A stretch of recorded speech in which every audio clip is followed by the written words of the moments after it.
I just wanted to say that this is our last talk, which is very sad. It's went in really, really fast.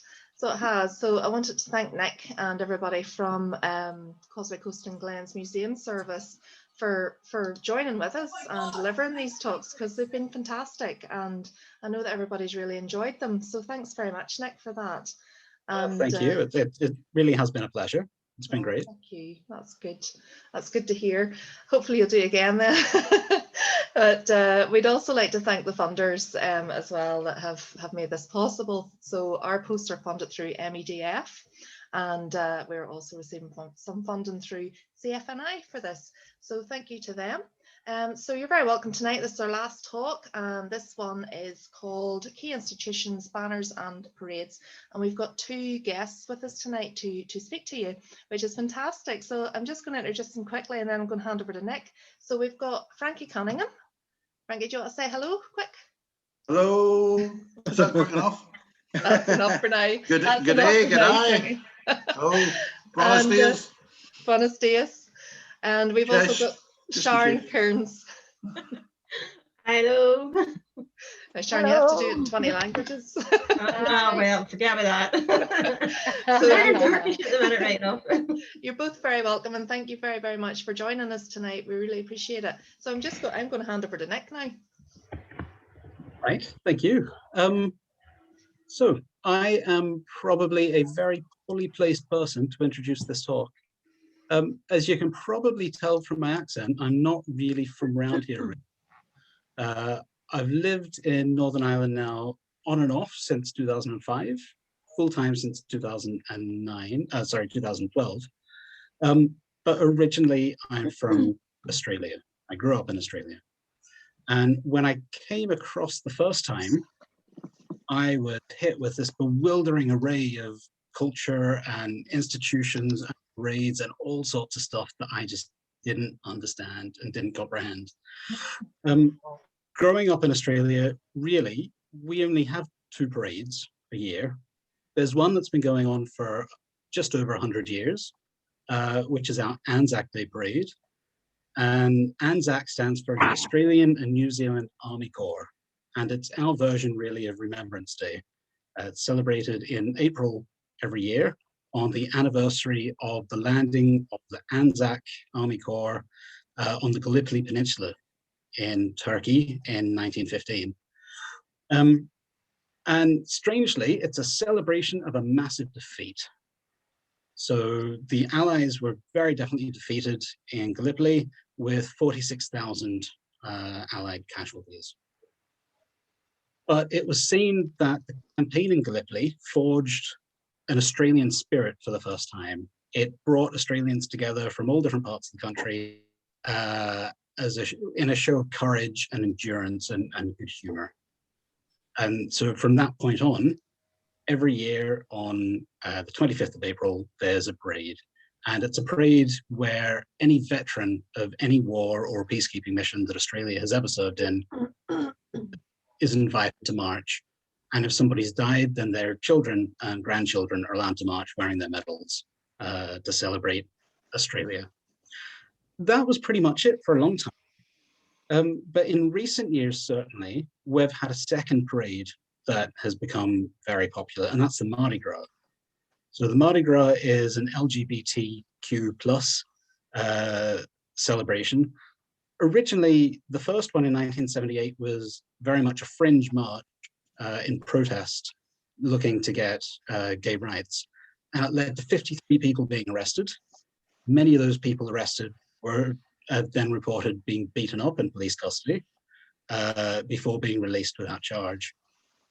However, over 40 years later, it's now a major event. It's the second big march in the Australian calendar, and it's worth £23 million every year to Sydney's economy. So things have certainly changed over the past 40 years, quite happily. But as I say, coming from this context where we only had 2 parades, really, and it was very clear what each one stood for, coming to Northern Ireland was incredibly confusing and trying to grapple with all these different traditions. So I'm only going to say another couple of words and then I'll hand over to Frankie and then to Sharon. So just to note that parades here can be for a bewildering array of events. For civic events, we've got mayor's parades, civil rights marches and political movements, of course. We now have a Belfast Pride Parade.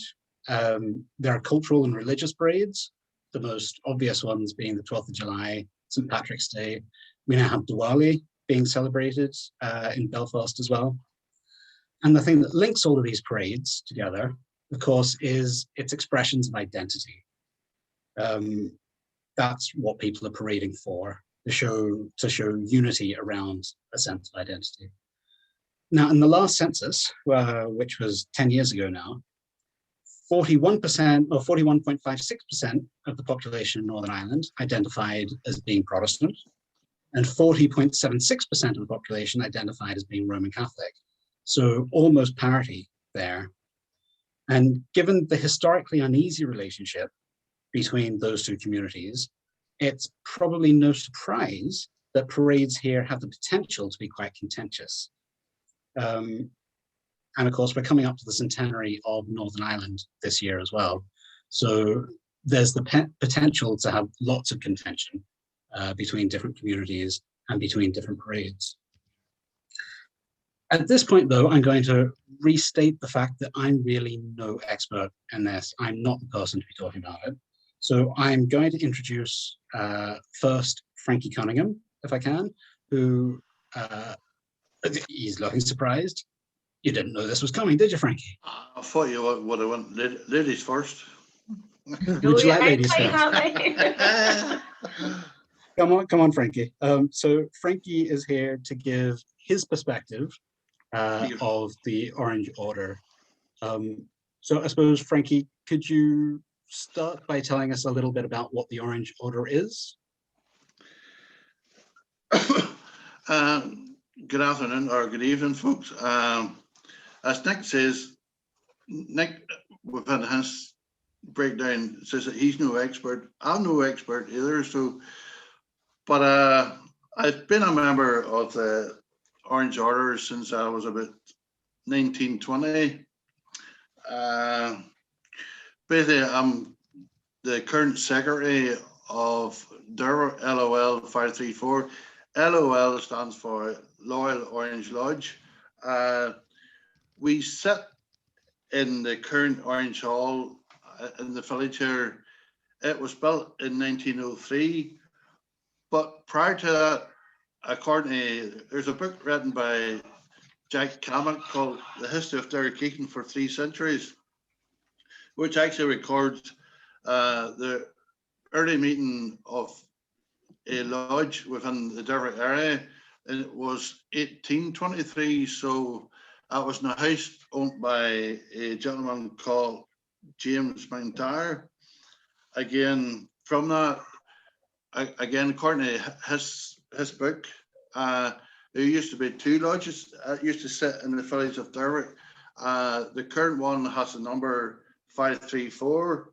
The one before that was number 1187.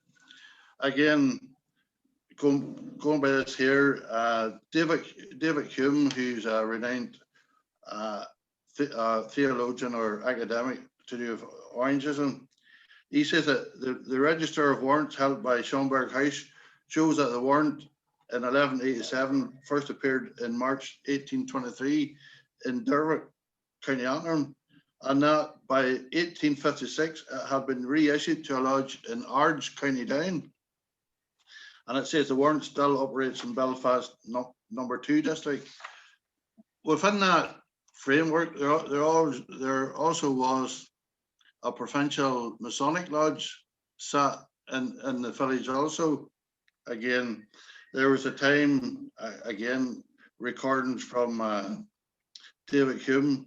There was a report in 1835.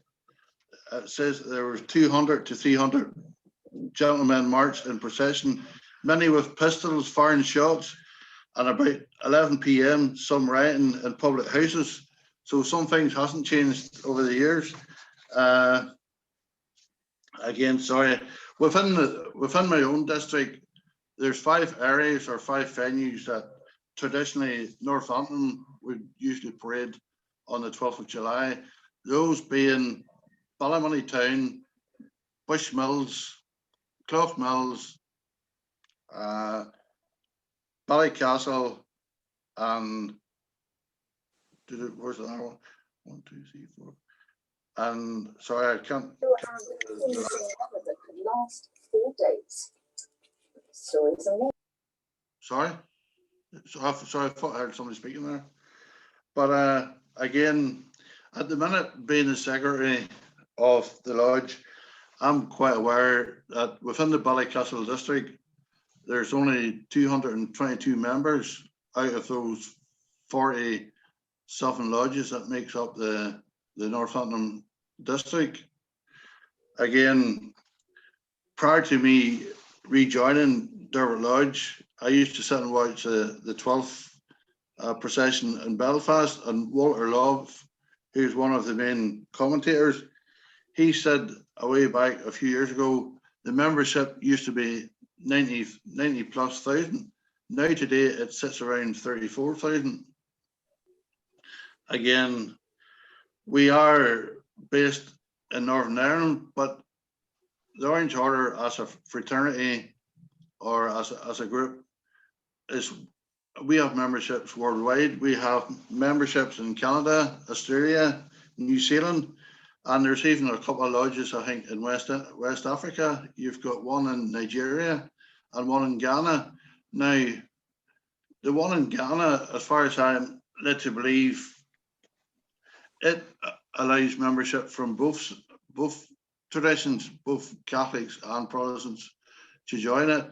It stemmed from the missionary work that was carried out in the 1800s, you know. So again, the one in Nigeria was officially formed in 1907. So again, going back to sorry, I'm getting tongue-tied here. The Orange Order itself derived from a battle at the Battle of Diamond down in County Armagh, where it's alleged that with the relaxation of the penal laws from 1778 to 1793, it allowed both Catholics and Protestants to buy land, which caused frictions, because I think representation in County Armagh, as Nick had already alluded to, basically I think they represented like 50-50 of the community, so it caused a bit of friction, which in turn led to confrontation. You know, and arising from that, you had not a riot, you had a battle between what was called the People Day Boys and the Catholic Defenders. So again, I think within that conflict, there was 30 people killed. I think most of them came from the Catholic tradition. Again, which then both sides, I think, well, from that, the Orange Order was formed as a vigilante group initially. So again, from that progression, it's ended up in what we have today, which is a predominantly unionist Protestant fraternity. Some historians will tell you it's very similar to the makeup of the Masonic and other kind of groupings. To be a member of it, or to be a fully fledged member, you have to go through 3 different stages. The first stage is, which is basic, somebody has to nominate you as a member. So you go through the initiation stage, and then the next couple of stages is you get the plain purple, and then the last stage is something which is called the arch purple. A lot of those, again, a lot of this is online now. You know, I mean, it used to be more sinister, you know, like people always talk about the symbols and all the funny handshakes and all that going on. But if you go on, a lot of it is very, today anyway, it's very symbolic. Like, I'll give you one of them.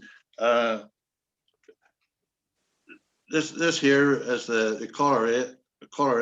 In the old days, it used to be the sash which was put across your chest, but within the different stages, you're only allowed to put on certain badges or symbols on your collarette if you go through the different stages of being initiated into the lodge. The one or one of them we can put on is called Jacob's Ladder, which is based on the concept of faith, hope, and charity. And you can always, it's also found it in the Islam. So as if you Google it, and so again, there's parallels and comparisons between a lot of different communities. Some of the symbols that's been on the banners through the years in the village here, you had the traditional King William on his white charger, although academics will tell you it was a brown horse. So again, we also had connections with the siege of Derry, breaking of the boom. More locally, in 1958, we had a picture of an MP, William McCleary, who was the president of the Northampton Unionist Association, and from 1921 to 1946, he was also the president of Ballymoney Chamber of Commerce. So again, it's all, I'm not saying it's all symbolic, but a lot of the teachings would be based around elements within the King James Version of the Bible. Again, I'm looking to see whether, as a group and as a charity, like we've raised money for different charities throughout the year. The main one would be cancer research. Other ones has been kidney research and the Children's Hospice. Again, the banners would probably derive from the idea of the colours that some of the military are from the military tradition, and which were shared with Irish volunteers of the 1780s. Excuse me, the Freemasons and the Ancient Order of Hibernians. You know what I mean? So again, probably to some friends, hopefully what I say, like Sharon can see similarities within the structures of it. You know what I mean? Again, in 1903, there was a breakaway ironically in Ballymoney town, where Tom Sloan and a couple other ones were expelled from the main body of the Orange Order because they had voiced an opposition to the Orange Order being more political. They wanted that disconnect from the Unionist, well, it used to be called the Unionist Association. So again, we've had our troubles internally for as far as I can remember. A lot of the regalia that we would wear, we would probably, again, going back years ago, it would have been probably, again, using the word symbolic, it would have been symbolic of the big house, which traditionally the Unionists would have some allegiance to. The Borough hat, you know, that was symbolic of the middle class. You know, I mean, again, white gloves, the sitting out there, it would have been more from a kind of a military background. So again, I'll probably, in a polite way, keep quiet now. And if you have any questions, please ask away. Again, before I leave, you know, like within the framework of the Orange Order, within the conflict from 69 to 94 or 98, the Orange Order had over 330 members killed within the conflict. So again, it's I suppose that then it was a reflection of, you know, like a lot of the people who maybe were members of the security forces were also members of the Orange Orders and other similar institutions, you know. So again, if you have any questions, please feel free. I can either say I know or I don't know. So thank you. If that give you any insight to all, you know, again, the structure, we meet once a month. The structure is very similar to any other group. We have a wishful master who basically in another setting would be called the chairperson. We have a secretary, we have a vice chair, and all that, and then a committee structure. So we're governed by our constitution and a warrant that comes down from the Grand Lodge. So again, things have changed since like prior to this meeting. Although you wouldn't think it, I tried to do a bit of research, but some of them were saying that some of the symbolism and etc. was bordering on being paganism. But then some theologians will tell you there's very similarities between paganism and Christianity too, you know. So again, here end of the lesson. So Nick, I'll hand it over to you. Thanks very much, Frankie.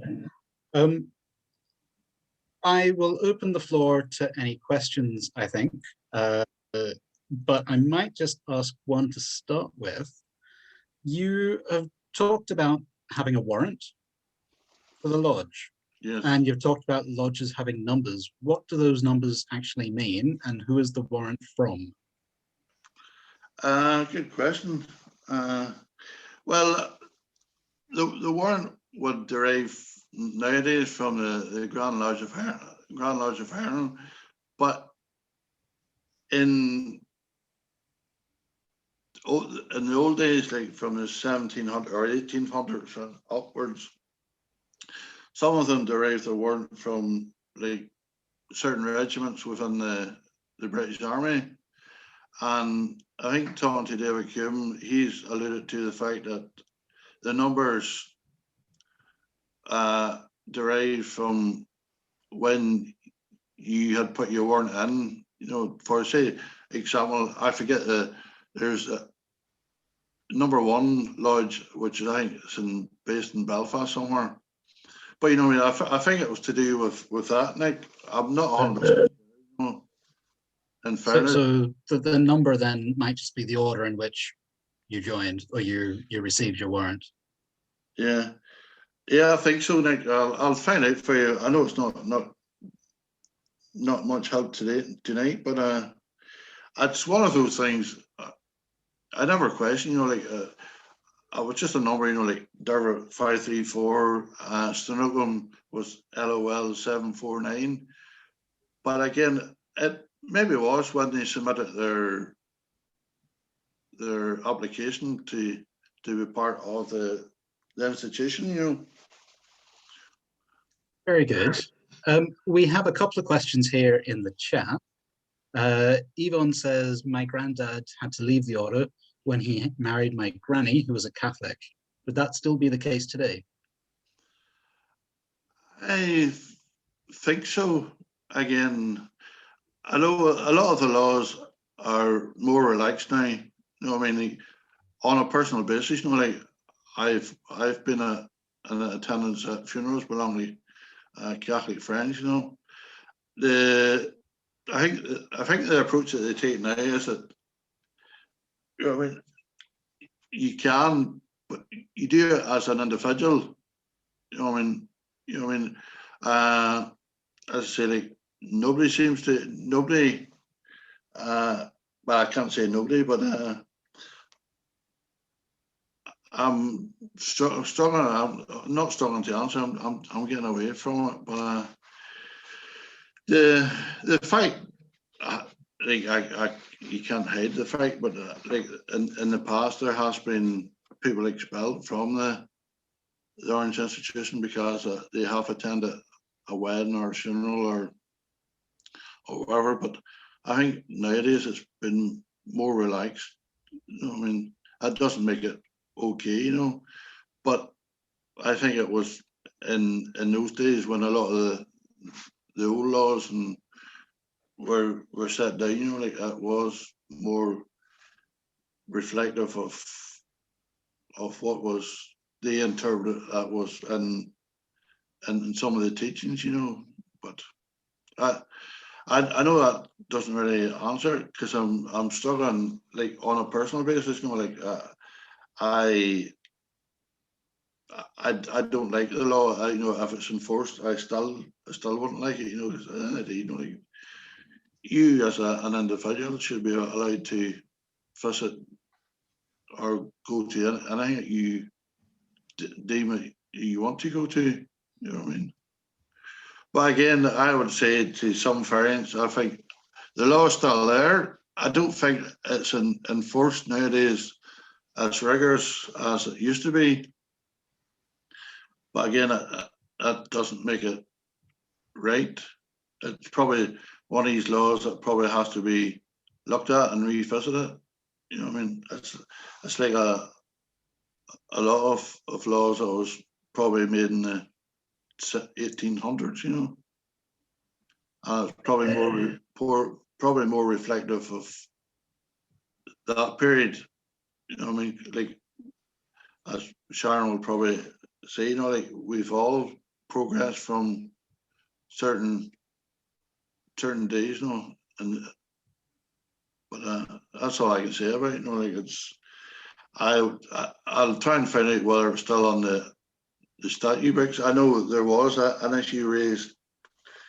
Again, I can't quantify it by saying when, because time certainly goes in. But it was something that was looked at a few years back. You know. Thank you, Frankie. Brian and Tess have written in to say, how many loyal Orange Lodges are there in Scotland? Oh, it's man, didn't kind of tell. I don't honestly know. I think collectively, if I can answer it like that, you know, I don't know what the breakdown is, but I think collectively worldwide, there's about 1,100 lodges, you know, which is again represented through the world, you know, again, like in Canada, New Zealand, Australia, America, West Africa, Scotland, England, Wales, you know what I mean? So again, I see the Orange Order, and I've said this before, because like the Orange Order was given an opportunity to take part in the Peace Forward Initiative called Key Institutions. They declined. I thought they missed an opportunity to put forward their case better than I am.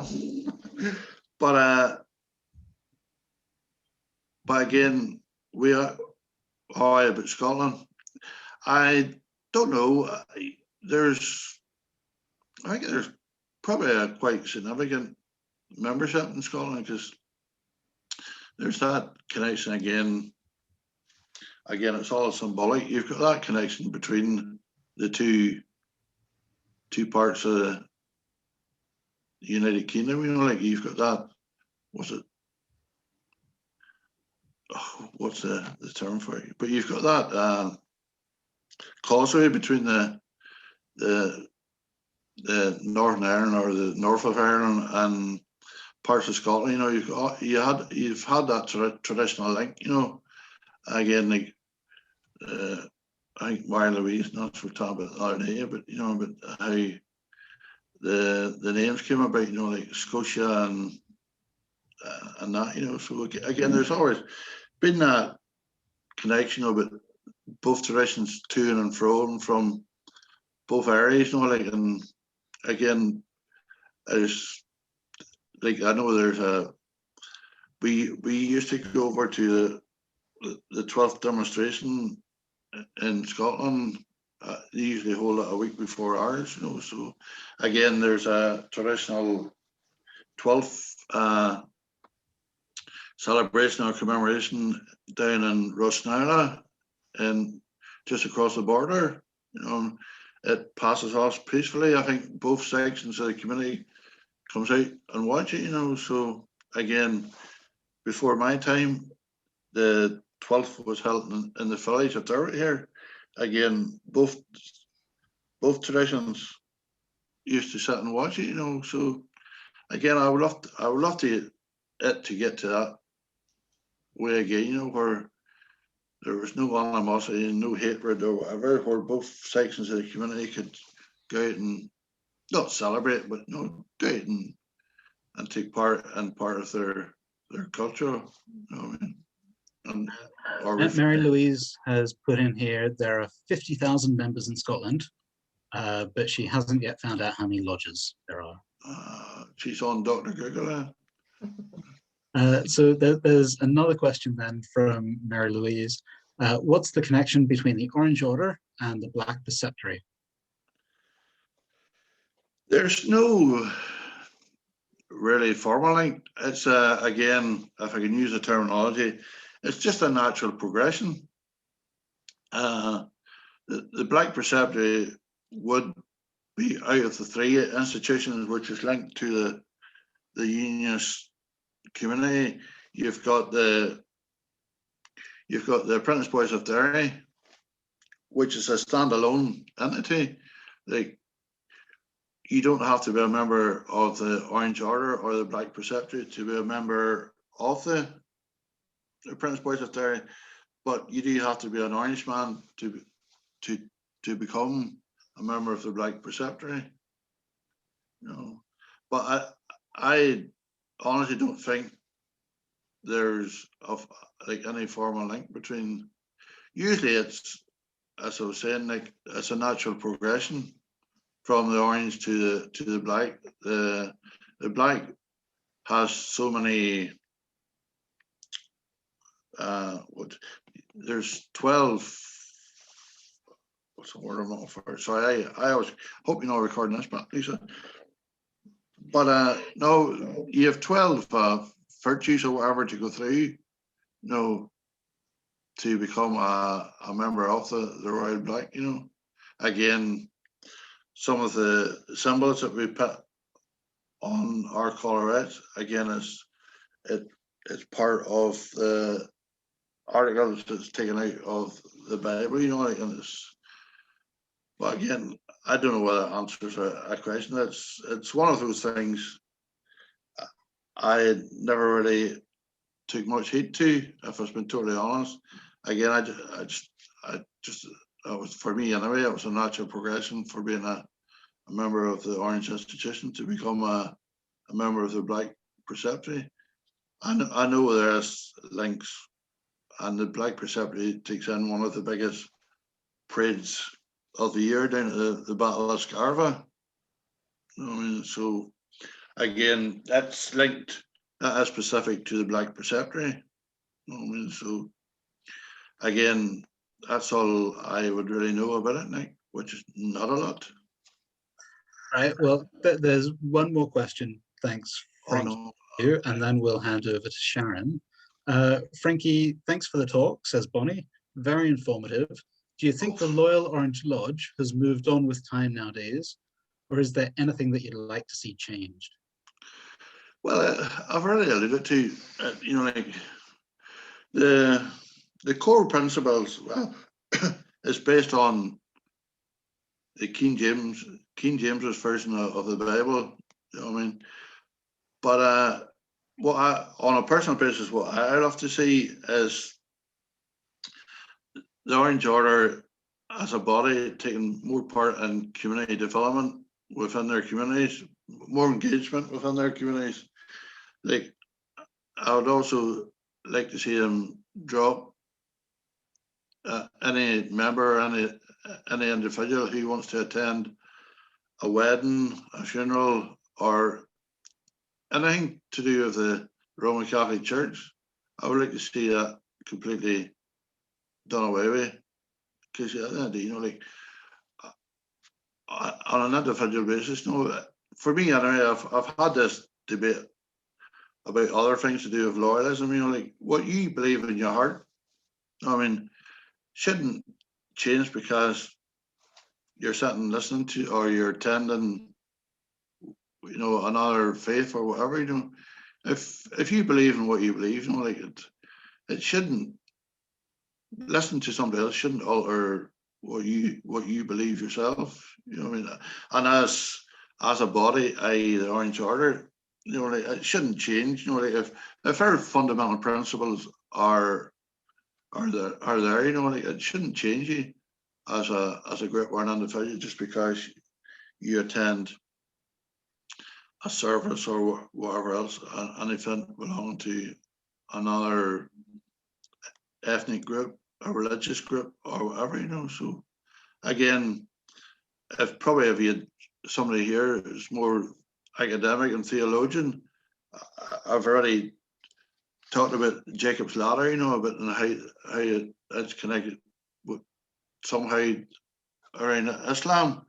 So again, you know, if you had somebody here, probably could tell you a lot of the symbols and a lot of the teachings is probably connected to a lot of other groups, you know. That's what I think. I mean, Thank you. I want to hear Charlie. Sorry, go ahead, Nick. That was just, you know. Thank you. That was very good. We will jump over now and I'll introduce Sharon, and then we'll go the same format, if that's right. We'll have Sharon talk for a little bit and then we'll have some questions at the end of that. So thank you, Sharon. Emphasis on the little bit. No, but like what Frankie was saying there, there's certainly parallels between the AOH and the Orange Order. Frankie referred earlier to Defenders. Well, the origins of was the Catholic Defence Association, and that root goes back to the 16th century, as far as I can remember. Not that I remember 16th century, but from what history and whatnot. But the Defenders later became ribbon men, and these were like a secret organization, and they were bound by secret oaths to protect the rights of the underrepresented. The ribbon men were named after a green ribbon that was tucked into the front pocket of to mark identification. But then as the years went on, and we had the famine and we had immigration to America and that there. So they actually emigrated over to America and they fostered this here. So the AOH would be a very, very big organization in America. So they have the same values and beliefs, and in New York on St. Patrick's Day, you'd have they used to be called the Hibernian Benevolent Society, and St. Patrick's Fraternal Society. So then they sort of eventually consolidated, and in 1838 they amalgamated to become the Ancient Order of Hibernians. So the Ancient Order of Hibernians is exclusive. Their exclusive membership is confined to practicing Catholics of Irish birth or descent. The AOH considered itself historically necessary to protect and preserve the Catholic faith and culture, and it became particularly strong in the 9 counties of Ulster. It was organised into units known as divisions and bands, banners, regalia, halls, and organised public parades on special occasions such as St. Patrick's Day and Our Lady's Day, the 15th of August. Women had quite a big role in the AOH in the early years, because there was like a ladies auxiliary, and they sort of galvanised support for the Belfast Irish Parliamentary Party, and the candidate there was Joseph Devlin, who played a lead role with the AOH. Now, our motto, that's a wee bit I know about the history of it. You know, there's a wee bit more, but I wouldn't be terribly au fait with the whole thing. But our order sort of got into difficulties, as far as I can remember, around the end of the 19th century, and there was different splits within the organisation. There was delegates that were not in favour of where they said about both parents of members had to be Irish, like Frankie had said before, you had to be nominated in, and it's the same with the Ancient Order of Hibernians. You have to be nominated and accepted, and but they tried to change this because the numbers were dwindling, and they, the rule was that both parents had to be practicing Catholics, and that, as as years went past, that wasn't, people were wanting that changed. So the ones that wanted to change it broke it away and called themselves the Board of Erin, or BOE as we refer to now, and it represented those that wished to retain the original membership, whilst the AOH Board of America were in favour of the 1884 rule, and the split had caused a lot of repercussions here in Ireland. Now, the split led to a period of sort of distension here, and on one of our banners, and I think I sent you the picture, Nick, I might be on one of the banners I sent you. It's a Father John McKinley. Now, Father John McKinley, that's the band playing. That's our band. Let me see. I can't hear you. Sorry, Nick. But don't worry about it. But what we would have a banner, and we would have Father John McKinley on it, and he was originally from just around the corner from where I live now, called McLaughlin's Corner, and he was instrumental in uniting the organisation, which now is known as the Ancient Order of Hibernians, Board of Erin, and he is our national chaplain. And I don't know. Well, that's one of the banners, but at the back of that penal banner there, is Father John McKinley. So, but he had a meeting in Maherfield, and he said that we had a noble and glorious heritage to maintain. So that's where we come, Gotrecki, where I'm involved, and I'm a member of Gotrecki Division 387, and like Frankie was talking before about the Orange Lodges, you become registered, and I think that's when we get the number at that time. I think Derry is Division 1. So we're Gotrecki Division 387, and it comes from that time. We can trace ourselves back to, let's see, I think I have a page here somewhere. So we have membership things of up to 1910. We had found membership books and all, which was really good. Now I'm going to start panicking because I can't find that piece of paper that I was looking for. Just bear with me. I'm terribly sorry. Don't worry, Sharon. We can wait a wee minute till you find it, or if you Oh, can't no, find it, no, don't it's worry. okay. So from that there, we're Gotrecki, the ribbon men, as they talked about at that time, they were given guns, and it was they were helping families that were very, very poor here and were hungry. So they were given guns to go to likes of Craig's Mill in Carray, and another mill on the upper road there, and to raid them and bring the food back and disperse it to the ones that were really, poor and not well off. So that was Gotrecki's part in that there. But as I say, from that there, our history is very, very hard to pick up, because lots of records and everything have been lost through the years, and even ourselves in our own Causeway Hall, like we have gaps in our history. Like people, they probably have photos and things somewhere, but we just can't seem to get a hold of them. We were trying to do the booklet that time.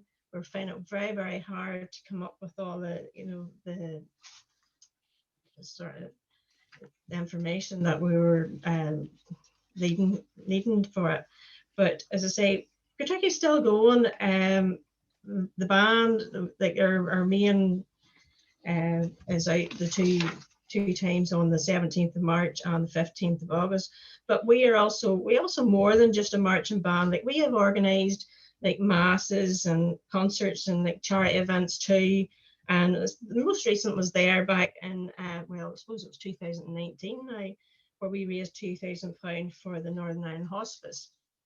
So we, you know, there's a lot going on, and as Frankie was talking about before, I really kind of can talk about Causeway because, as I say, it was my father who was a very, you know, steeped in the Ancient Order of Hibernians, and it was something we grew up with, the music for the band, and you know, so it was just something that we were used to. So it was a natural progression.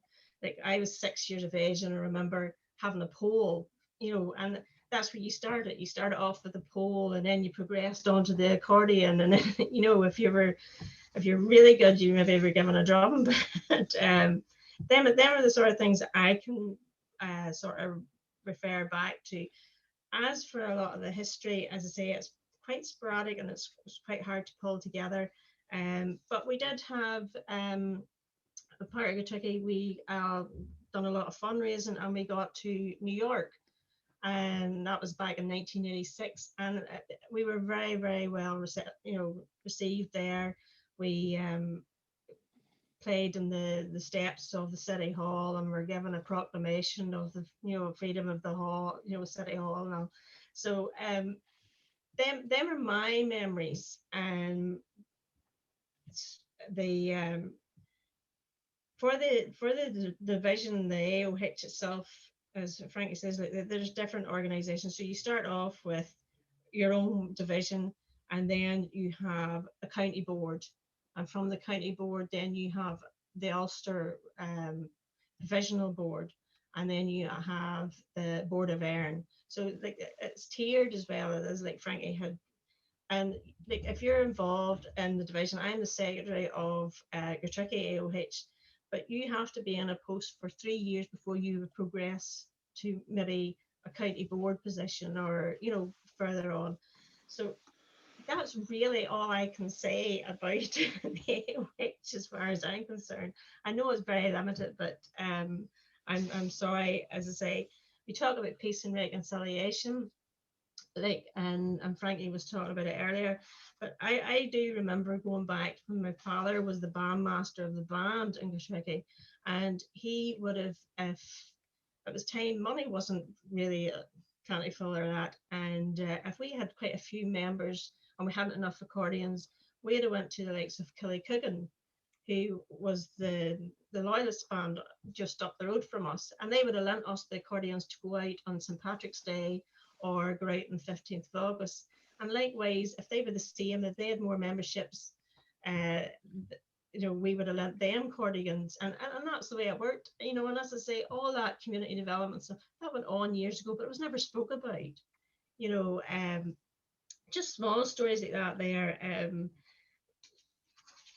There's I'm sure there's piles of other stories that people could relate to, you know, like I remember my father's in our music room, and he would invite everybody around, no matter where they came from. They would have come in and played music in our music room, and we would have played different hymns and things, and funny, on the Key Institutions program night, we were playing a song, and I think it was Sammy or somebody, maybe Frankie could verify it, and Sammy says, I know that song, but we called it a completely different thing.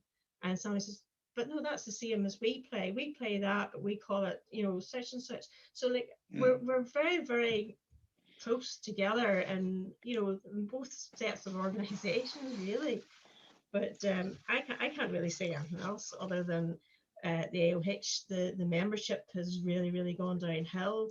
I think whenever I'm sending letters out as secretary, I'm only sending out to about maybe 150 other divisions now. So, and I know at one stage that there was possibly about 4,000. So it's, you know, like it's really gone down. But I don't know. I'm sorry, but that's all I have on the AOH. Thank you, Sharon. You've sort of just answered, I suppose, one of the burning questions that I had. And certainly while I'm talking, if anybody else has any questions, put them in the chat or raise your hand and let us know. But when you were talking there, instruments back and forth, the question I had was, is any of the actual music shared? Are there tunes that are played by both the Orange Order and the AOH? And so you're suggesting there that at least one track, one piece of music is shared, even if the title is different. Yeah, only yes, the title is different. Like we would play, was it something called He Rolled the Sea, but I'm not sure. Like Frankie probably could come in there and tell me, like Sammy called it something completely different.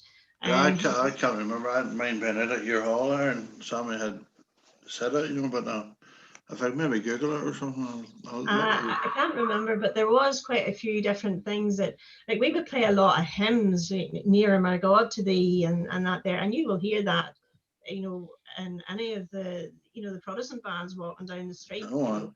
And as Frankie said before, like whenever I was growing up, it was great to see the bands coming. You know, it was a celebration, you know, and it was all fun, no matter what side of the house you came from, it was a celebration. Sorry, Frankie. No, sorry, I'm looking for this, but I can't find it.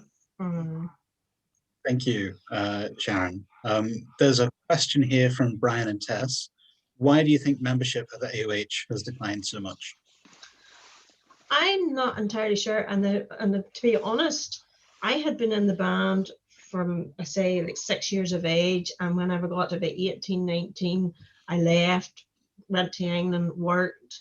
Again, it could be the same thing. It wasn't until I came back home and my children were growing up, and I happened to watch one of the parades there recent, maybe 5 years ago, and I mind seeing your tricky band come back up and thinking, oh my God, that band, my father gave his life and soul to that band. And there's 9 of us in the family, and not one of us in the family is involved with it.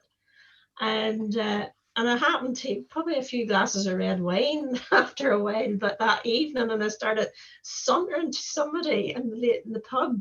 And then the next thing I knew, I got this phone call and says, oh, you have to be down at Gachecki Hall on Sunday. And I went, why? This is because you've been nominated into the division. How are you wise? And he says, well, that's what you asked. So then it just took off from there. But as I say, it's probably because not a lot of people know a lot about the AOH. Yeah. And if you're trying to find anything on the AOH, you'll find it's more an Americanized version than you will, you know, to do with Northern Ireland and that. Nina, as Lisa would know, like we spent a lot of time trying to find information relating to the AOH with us, you know. But I'm not sure any other reasons. Like people probably get fed up being in a band after a while and think they've grown out of it. I'm not sure. I couldn't really answer it for sure, but I know that's what happened with me. Well, again, I think there's kind of parallels again. You know, like we find within the Orange Order, you know, like I don't know whether any research been carried out, but within the Orange Order, usually membership was kind of reactionary to what was happening politically.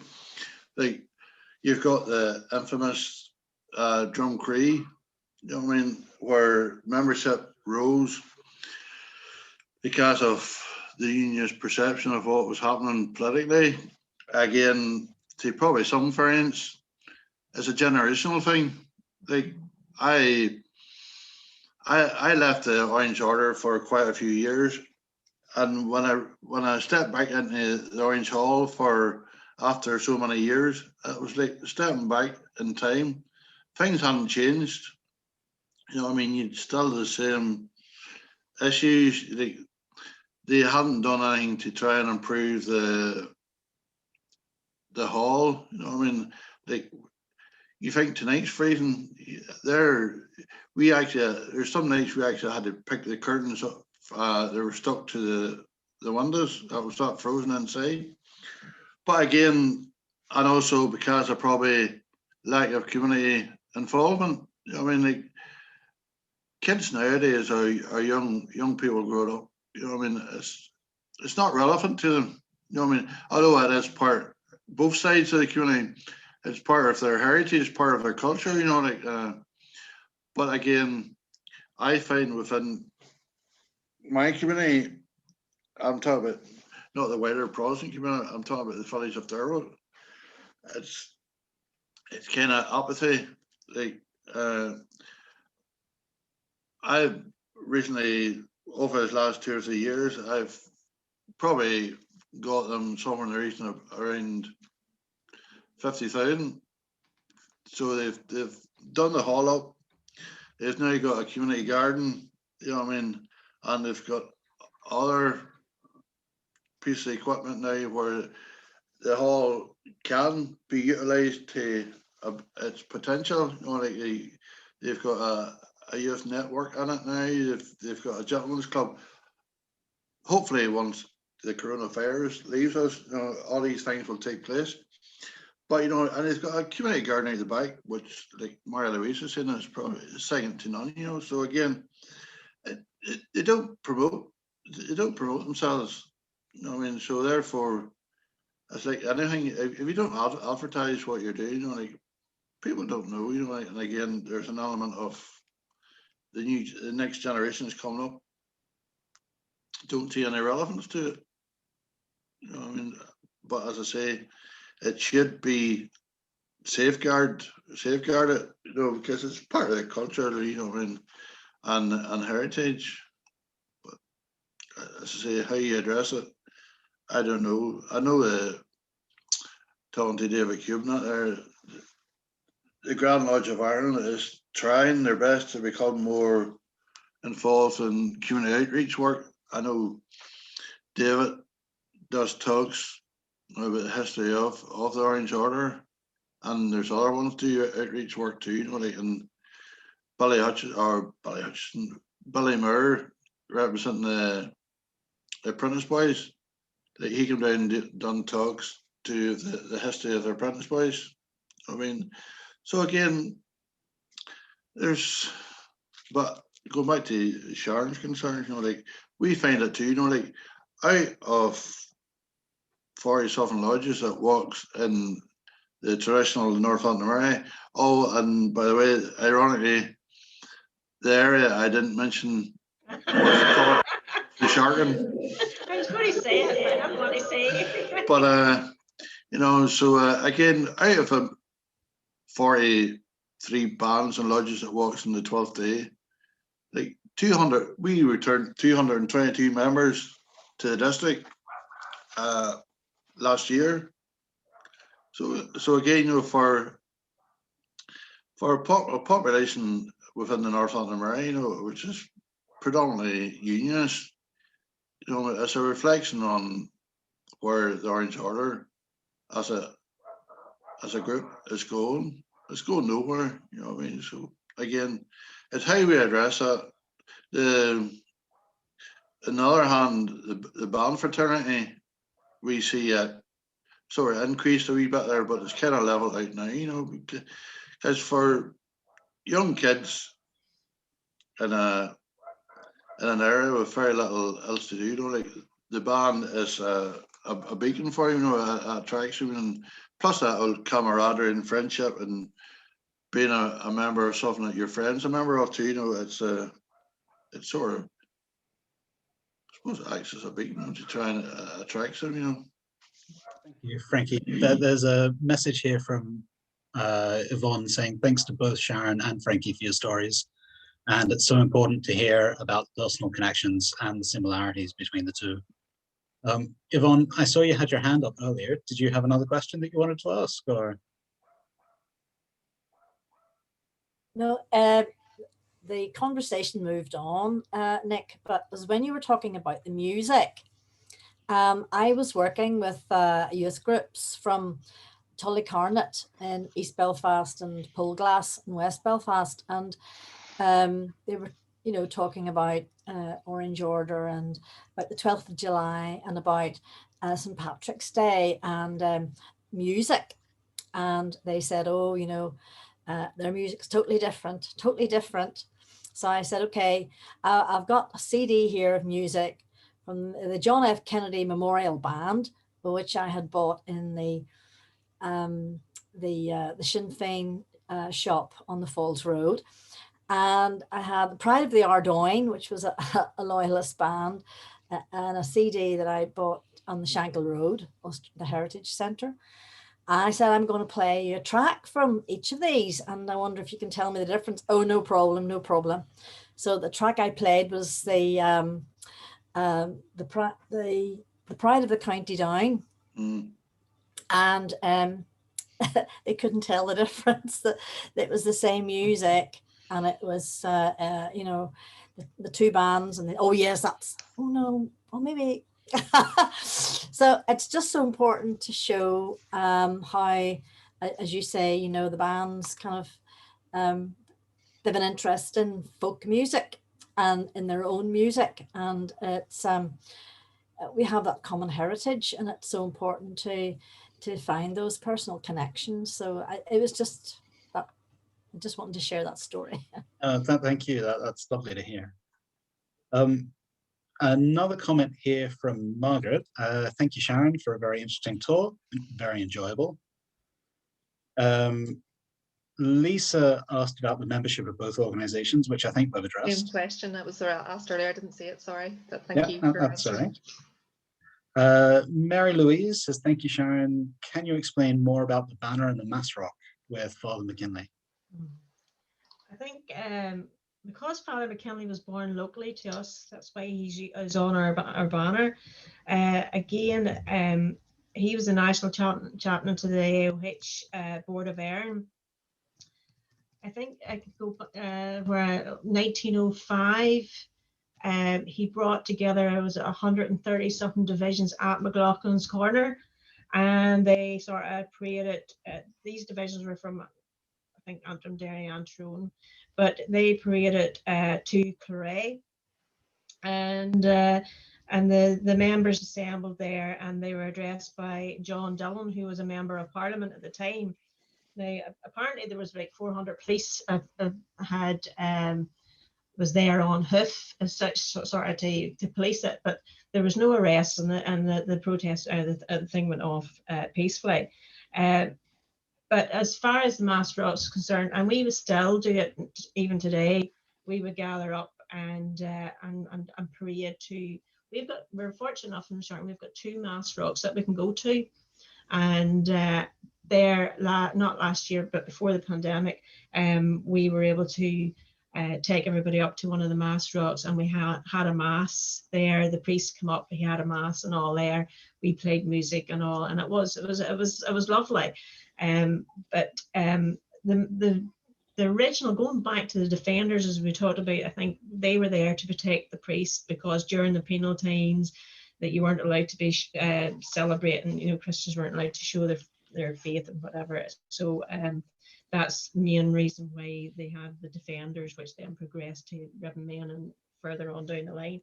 But we still would go to the Mass Rock, and as I say, we're very lucky here in Resharton that we have the options of 2 different Mass Rocks. So Thank you. There's 2 more written questions that we'll finish off on. But before I get to those, Timothy, you had your hand raised a little bit earlier. Did you have a question? Kind of a short question. You can tell I'm not there, and I'm not from there. I'm actually in the Washington, D.C. suburbs. I will be back there when we can get back there. Vaccines and, you know, travel and all those things being a bit of a problem right now. So Several years ago, I attended an AOH dinner at the National Press Club in Washington, D.C. And it was to meet Dr. Julie Norman, who is from here, and she actually used to live not far from where I grew up. But it was interesting because I went in and I had been invited by a member. I am not Irish by descent. I'm British by descent. So I had no connection. I'm not religious. I have no connection to AOH at all, except through a now deceased friend. And I went to the event. My friend was not there. So I went into this dinner all by myself with about 20 old guys. And Dr. Julie is about 35 or something, maybe 30. So we're really the oddballs, right? And I walked in and I said, hi, I'm Tim Plum. I'm here for the talk and whatnot. And he goes, "Are you Irish?" And I said, "No." He goes, "You Catholic?" I said, "No." He goes, "Well, then you can't join." I said, "Okay. So where can I sit?" It's a big table, right? It's a big, big dinner table. And he's like, "You can sit over there. The menu's underneath, but make sure you leave the money for the dinner underneath. Leave the cash for the dinner." I'm like, thank God I brought cash. I didn't know I was paying for dinner. I thought I'd been invited to a dinner. So it was one of those times where I kind of went, oh, okay. And I know a lot of these guys over time now. I've known a lot of these people that were at that dinner, and they still kind of look at me cross-eyed and won't talk to me. Meanwhile, I can go to an Orange Order lodge and go in and have a chat. No big deal, no problem.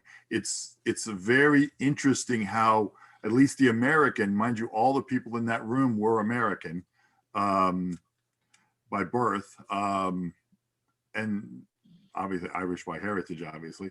But the very standoff nature that the AOH had to me, and still some of those members have to me today, even though we know each other really well, and I have no political animosity or anything else to them.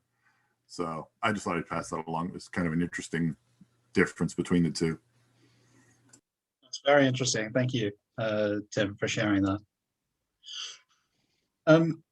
Question here from Bonnie. Sharon, thank you very much for your talk. It's heartwarming to hear that there has always been exchanges between the two sides.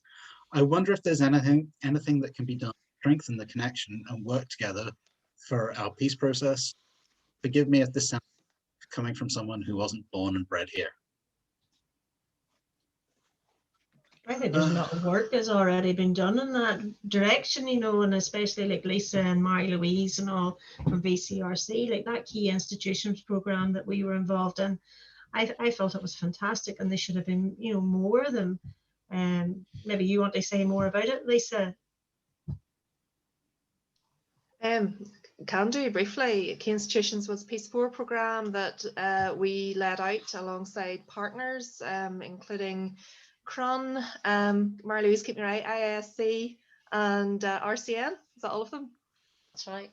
That's right. So it brought together key institutions, different organisations from across Northern Ireland, and it would have included AOH, Apprentice Boys, Cultus, British Legion.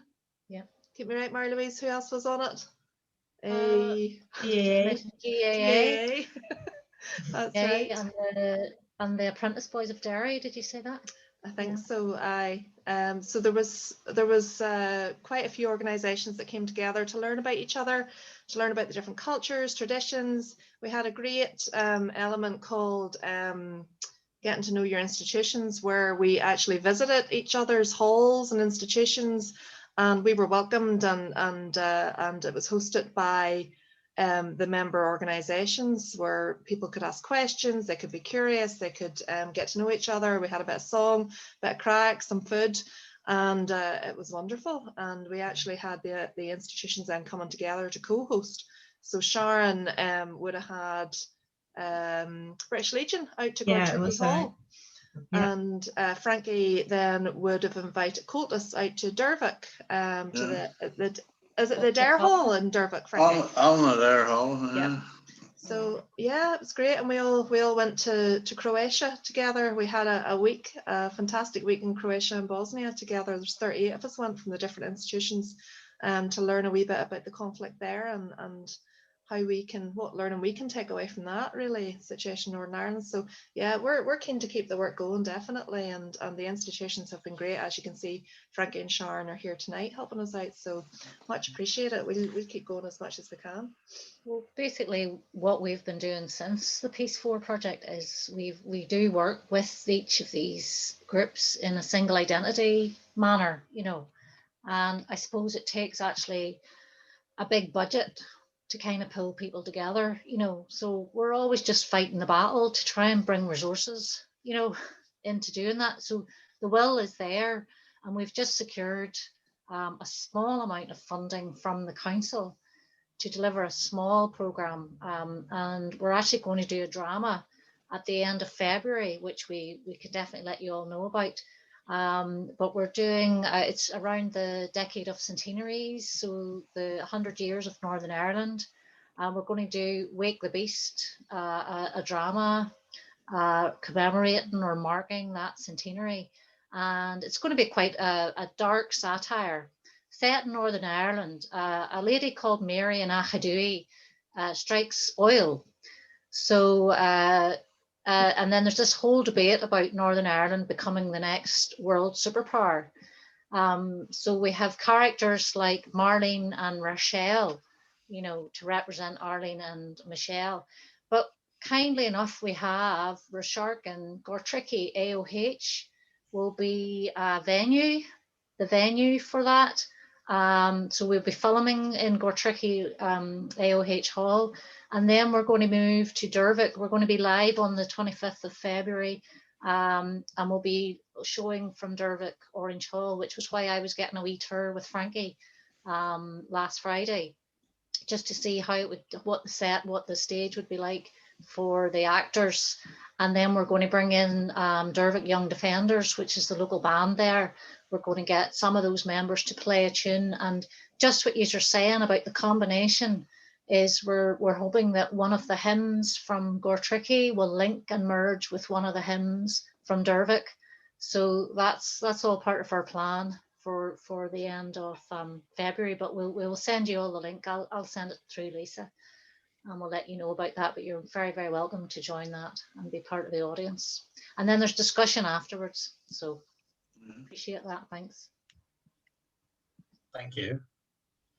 A last question then from Joanne. I love the music and the band parades. I think just for the music itself, wouldn't it be great to run a music class free of charge, or take donations perhaps, for the young ones with an interest to join in? I know that my son would love to join a drum band. So food for thought for a future project, perhaps.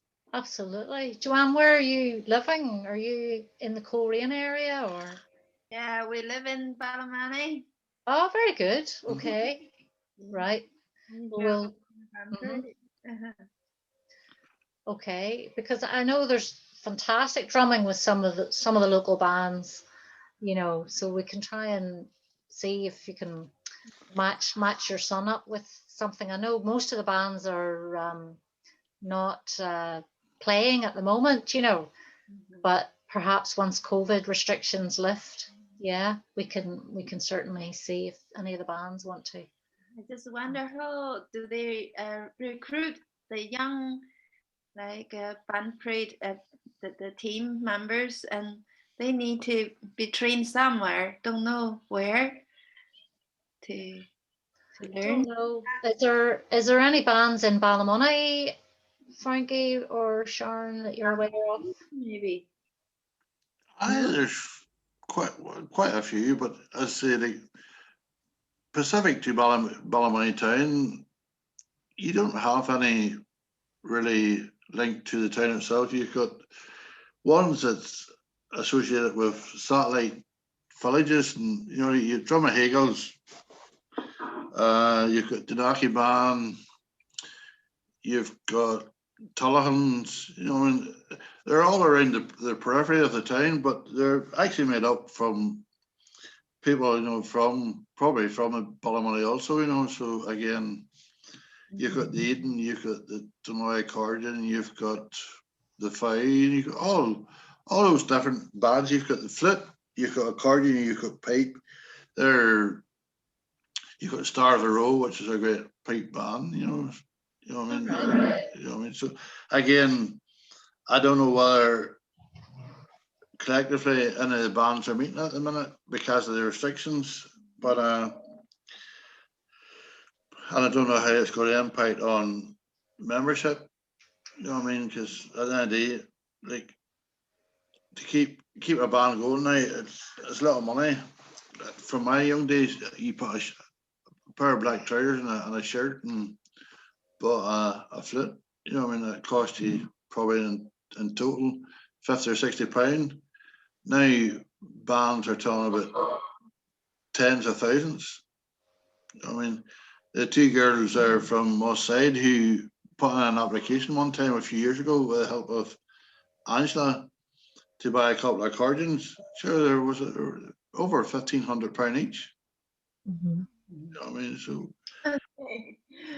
it's a lot of money, you know, when you gather up. Yes, there's mechanisms out there through the Arts Council which can support and help, you know what I mean? But again, a lot of them would probably raise money through their own band parade and maybe a concert or a disco after, you know. So I see. Thank you very much for all the information.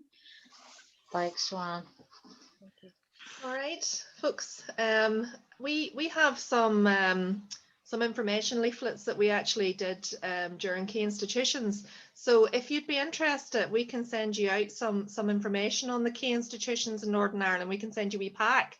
If you're interested in that, pardon me, send me a wee email with your address and we'll post it out to you. Okay.